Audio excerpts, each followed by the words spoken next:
ಮುಂಬರುವ ಲೋಕಸಭಾ ಚುನಾವಣೆಯಲ್ಲಿ ಕರ್ನಾಟಕ ರಾಜ್ಯದಲ್ಲಿ 28 ಲೋಕಸಭಾ ಕ್ಷೇತ್ರಗಳ ಪೈಕಿ ಕನಿಷ್ಠ 25 ಸ್ಥಾನಗಳನ್ನು ಕಾಂಗ್ರೆಸ್ ಪಕ್ಷವು ಗೆಲ್ಲುವ ಮತ್ತು ಗುರಿಯನ್ನ ಹೊಂದಿದ್ದು, ಈ ನಿಟ್ಟಿನಲ್ಲಿ ಪಕ್ಷದ ಕಾರ್ಯಕರ್ತರು ಪಕ್ಷದ ಗೆಲುವಿಗೆ ಒಗ್ಗಟ್ಟಿನಿಂದ ಶ್ರಮಿಸಬೇಕು ಎಂದು ಕಾರ್ಯಕರ್ತರಿಗೆ ಆರೋಗ್ಯ ಸಚಿವ ದಿನೇಶ್ ಗುಂಡೂರಾವ್ ಅವರು ಕರೆಯನ್ನ ನೀಡಿದರು.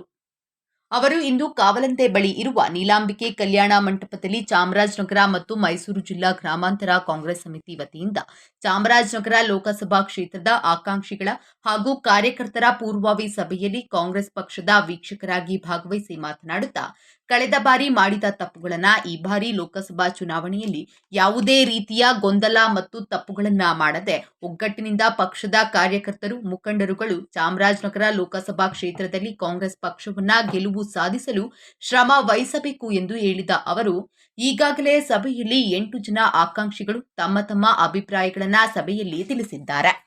ಅವರು ಸಹ ಪಕ್ಷದ ವರಿಷ್ಠರು ಯಾರಿಗೆ ಟಿಕೆಟ್ ನೀಡಿದರೂ ಕಾಂಗ್ರೆಸ್ ಪಕ್ಷದ ಗೆಲುವಿಗೆ ಒಗ್ಗಟ್ಟಿನಿಂದ ದುಡಿಯುತ್ತೇನೆ ಎಂದು ವಿಶ್ವಾಸವನ್ನ ವ್ಯಕ್ತಪಡಿಸಿದ್ದಾರೆ.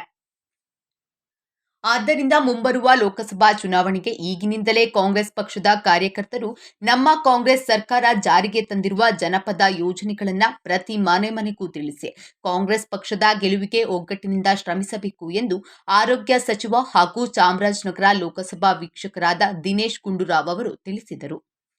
ಪೂರ್ವಭಾವಿ ಸಭೆಯಲ್ಲಿ ಚಾಮರಾಜನಗರ ಜಿಲ್ಲಾ ಉಸ್ತುವಾರಿ ಸಚಿವ ಕೆ ವೆಂಕಟೇಶ್, ಶಾಸಕರಾದ ಪುಟ್ಟರಂಗ ಶೆಟ್ಟಿ, ಕೃಷ್ಣಮೂರ್ತಿ, ಅನಿಲ್ ಚಿಕ್ಕಮಾದು, ನಂಜನಗೂಡು ಕ್ಷೇತ್ರದ ಶಾಸಕ ದರ್ಶನ್ ಧ್ರುವನಾರಾಯಣ್, ಕಾಂಗ್ರೆಸ್ ಪಕ್ಷದ ಆಕಾಂಕ್ಷಿಗಳಾದ ಸುನೀಲ್ ಬೋಸ್, ಎಂ ಶಿವಣ್ಣ ನಂಜುಂಡಸ್ವಾಮಿ, ಡಾಕ್ಟರ್ ಕಿರಣ್, ಪುಷ್ಪಾ ಅಮರನಾಥ್ ಸೇರಿದಂತೆ ಒಟ್ಟು 8 ಮಂದಿ ಆಕಾಂಕ್ಷಿಗಳು ಕಾಂಗ್ರೆಸ್ ಕಾರ್ಯಕರ್ತರು ಸಭೆಯಲ್ಲಿ ಭಾಗವಹಿಸಿದರು.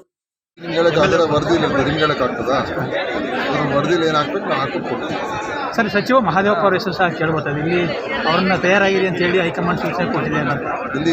ಇಲ್ಲಿ 8 ಜನ ಆಕಾಂಕ್ಷಿಗಳು ಬಂದಿದ್ದರು ಅಲ್ವಾ? ಆ ವಿಚಾರನ ಅವರ ಮಾತುಗಳೆಲ್ಲ ಕೇಳಿದ್ದೇನೆ. ನಮ್ಮ ಕಾರ್ಯಕರ್ತರು ಮುಖಂಡ ಅಭಿಪ್ರಾಯ ಕೂಡ ತಗೊಂಡಿದ್ದೇನೆ. ಅದೆಲ್ಲವನ್ನು ಸೇರಿಸಿ ಒಟ್ಟಾರೆ ಎಲ್ಲ ಸಂಗ್ರಹಿಸಿ ನಾನು ಅದು ಕಾನ್ಫಿಡೆನ್ಷಿಯಲ್ ನಮ್ಮ ವರದಿ ಏನು ಕೊಡ್ತೀನಿ. ಅದಕ್ಕೋಸ್ಕರ ನಾನು ಅದರ ಬಗ್ಗೆ ಮಾತಾಡೋದು ಸರಿ ಇರೋದಿಲ್ಲ. ನಮ್ಮ ಈಚೆಗೆ ನಾನು ಬಂದು ಬೇರೆ ಬೇರೆ ಥರ ಮಾತಾಡೋದು ಸರಿ ಇರೋದಿಲ್ಲ. ಸರ್, ಹಾಗೆ ಈಗ ಇಲ್ಲಿ ಸಭೆ ಭಾಳ ಚೆನ್ನಾಗಿ ನಡೆದಿದೆ. ಕಾರ್ಯಕರ್ತರೆಲ್ಲ ಬಹಳ ಉತ್ಸಾಹದಿಂದ ಭಾಗವಹಿಸಿದ್ರು. ಸುಮಾರು 8 ಜನ ಆಕಾಂಕ್ಷಿಗಳು ಇವತ್ತಿನ ದಿವಸ ನಮ್ಮ ಕಾರ್ಯಕರ್ತರ ಮುಂದೆ ಮನವರಿಕೆ ಮಾಡಿಕೊಂಡಿದ್ದಾರೆ. ನಮ್ಮ ಮುಖಂಡರುಗಳ ಪ್ರತ್ಯೇಕವಾಗಿ ನಾನು ಪ್ರಮುಖ ಮುಖಂಡರ ಜೊತೆ ಅವ್ರ ಕೂಡ ಚರ್ಚೆ ಮಾಡಿದ್ದೀನಿ ಮತ್ತು ಅನೇಕ ಬೇರೆ ಬೇರೆ ಕಾರ್ಯಕರ್ತರ ಜೊತೆ ಕೂಡ ಮಾತನಾಡಿದ್ದೀನಿ. ಅದರಿಂದ ಅಂತಿಮವಾದಂಥ ನಮ್ಮ ಕಡೆಯಿಂದ ಏನು ವರದಿ ಒಪ್ಪಿಸಬೇಕು ನಾನು ಪಕ್ಷದ ವರಿಷ್ಠರು ಒಪ್ಪಿಸ್ತೀನಿ, ಮುಖ್ಯಮಂತ್ರಿ ಅವರಿಗೆ, ಅಧ್ಯಕ್ಷರಿಗೆ. ಅದನ್ನು ಅವ್ರು ತೀರ್ಮಾನ ಮಾಡ್ತಾರೆ. ಸರ್, ಇಷ್ಟು ಜನ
Yeah.